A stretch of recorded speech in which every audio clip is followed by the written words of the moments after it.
Students, once again welcome to the official YouTube channel of Delhi career group defence academy.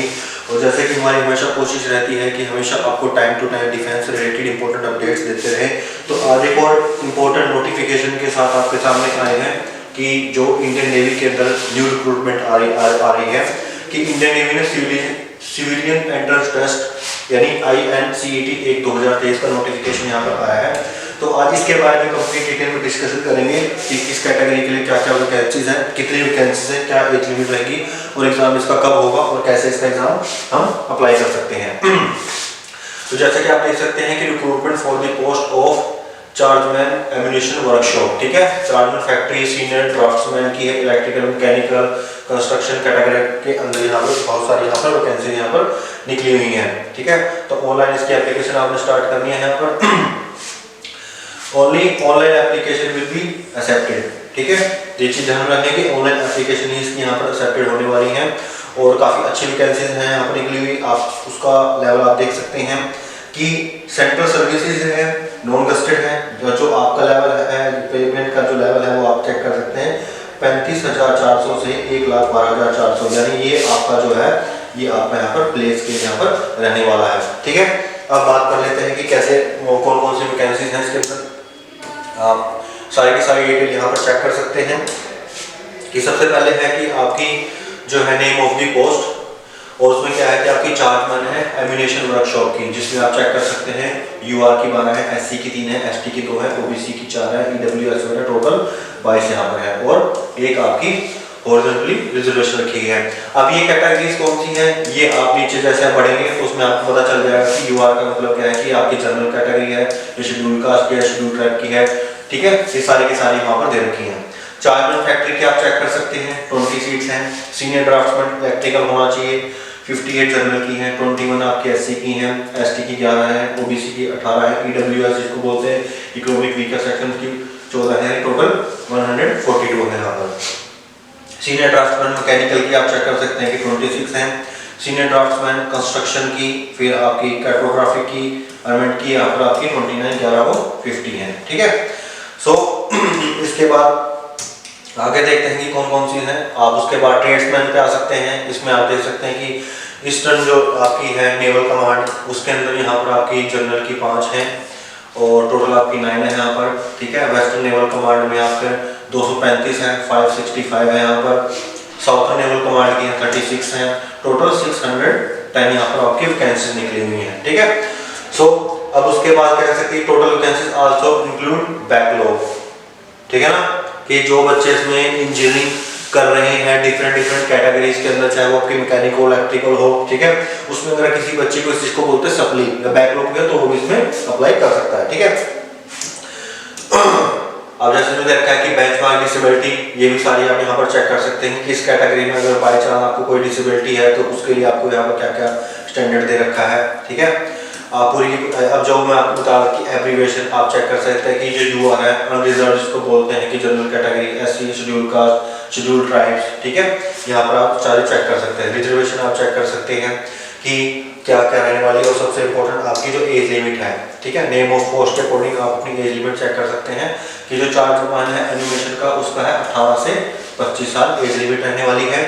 Factory जो chargeman की है ये सारी की सारी आपकी ये है उसमें 18 से 25 साल है। Senior draughtsman electrical mechanical construction cartographic armament में आपकी 18 से 27 साल यहाँ पर एज लिमिट है और जो आपकी लास्ट है ट्रेड्समैन मेट की इसमें आपकी 18 से 25 साल यहाँ पर एज लिमिट रहने वाली है, ठीक है। आगे बढ़ते हैं।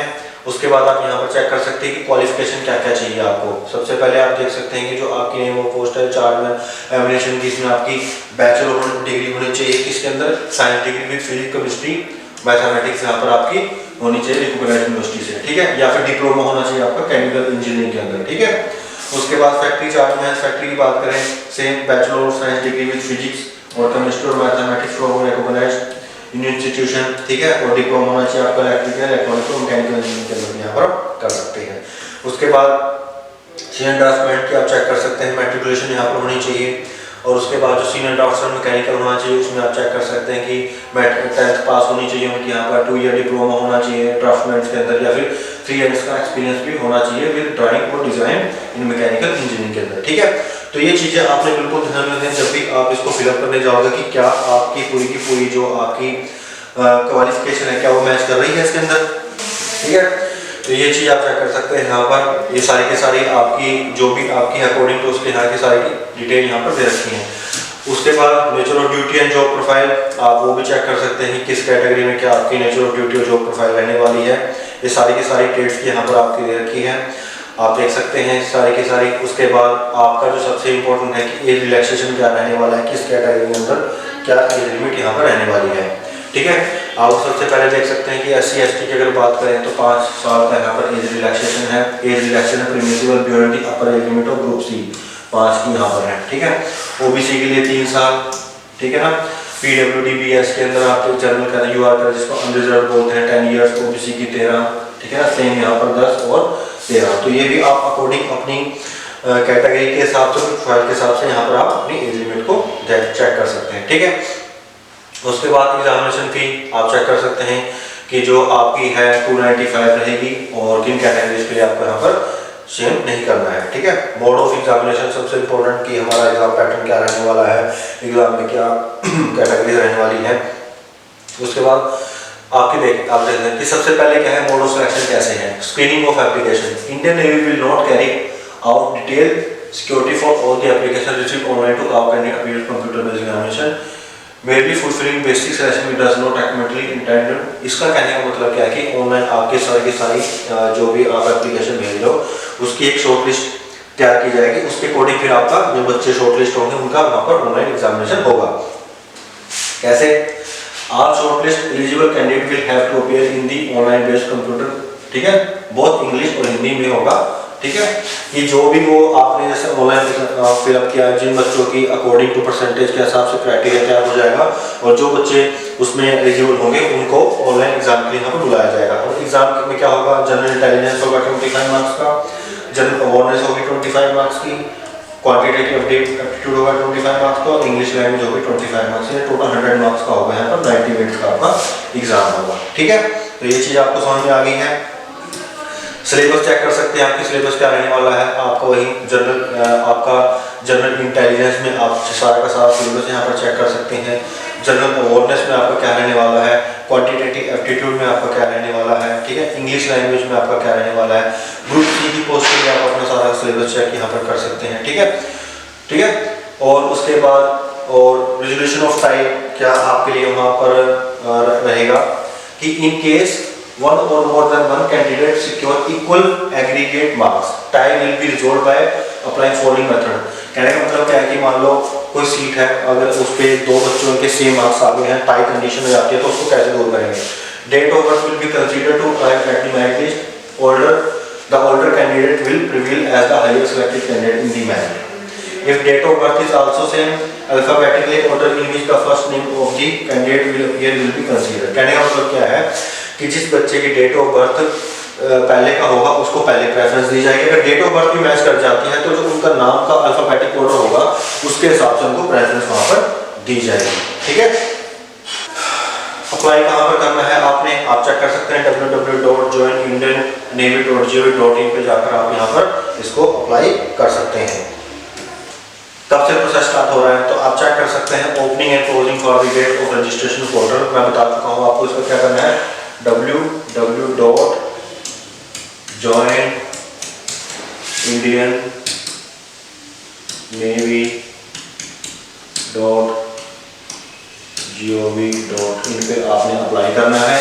और अप्लाई करने की स्टार्टिंग डेट कब है आपकी 18 दिसंबर, ठीक है। और क्लोजिंग डेट क्या रहेगी आपकी 31 दिसंबर, ठीक है। यहाँ पर आपने हो जाएगा। फिलअप करने के लिए आपको क्या देखना है, आप चेक कर सकते हैं कि फिलअप कैसे कर सकते हैं। गाइडलाइन आप चेक कर सकते हैं। स्टार्टिंग में जो सबसे इम्पोर्टेंट है कि candidate are required to apply online, जो मैं आपको बता चुका हूँ, ठीक है। ज्वाइन आपने क्या सकते हैं, ज्वाइन नेवी पे जाना है सबसे पहले, उसके बाद सिविलियन का प्रोफाइल आएगा वे टू ज्वाइन, और उसमें आपका ये ओपन होगा जहाँ पर आपको अप्लाई करना है जाके, ठीक है। Application are not be send copy of application for any document of this office, ठीक है। Candidates are to take print out of application his और personal record, admit card is to be brought to the venue, ठीक है। Candidate will not be allowed to the appear. ये आपको ये सबसे important चीज़ है, इसलिए आप चेक कर सकते हैं, इसको मार्क किया हुआ है यहाँ से यहाँ तक कि जब भी आप अपने एग्जाम देने जाएंगे वहाँ आपको अपनी जो प्रिंट आउट है इसका एडमिट कार्ड का वहाँ पर लेके जरूर जाना है, ठीक है। उसके बाद आप चेक कर सकते हैं कि जब भी आप अपने फॉर्म को अप्लाई कर रहे हैं तो ये चीज़ें आपने ध्यान रखनी है कि पासपोर्ट साइज की जो फोटो आप अपलोड कर रहे हो उसका साइज 20 के 50 के भी होना चाहिए, फिर सिग्नेचर का चेक करना है आपने। जो भी आप अपने सर्टिफिकेट यहाँ पर फिलअप करोगे उन सारे सर्टिफिकेट्स का जो आपका स्टैंडर्ड साइज है उसके अकॉर्डिंग आपको वहाँ पर अपलोड करने हैं, ठीक है। So these are some important information regarding this Indian Navy civilian entrance test कि इसमें मैं ऑलरेडी बता चुका हूँ कि क्या आपका प्रोसेस रहने वाला है और इसकी जो स्टार्टिंग डेट है वो है आपकी 18 दिसंबर से प्रोसेस स्टार्ट हो जाएगी और लास्ट डेट है आपकी इसकी 31 दिसंबर। और आपको कहाँ पर मिलने वाली है सारी इन्फॉर्मेशन, ये आपकी www.joinindiannavy.gov.in पर, ठीक है।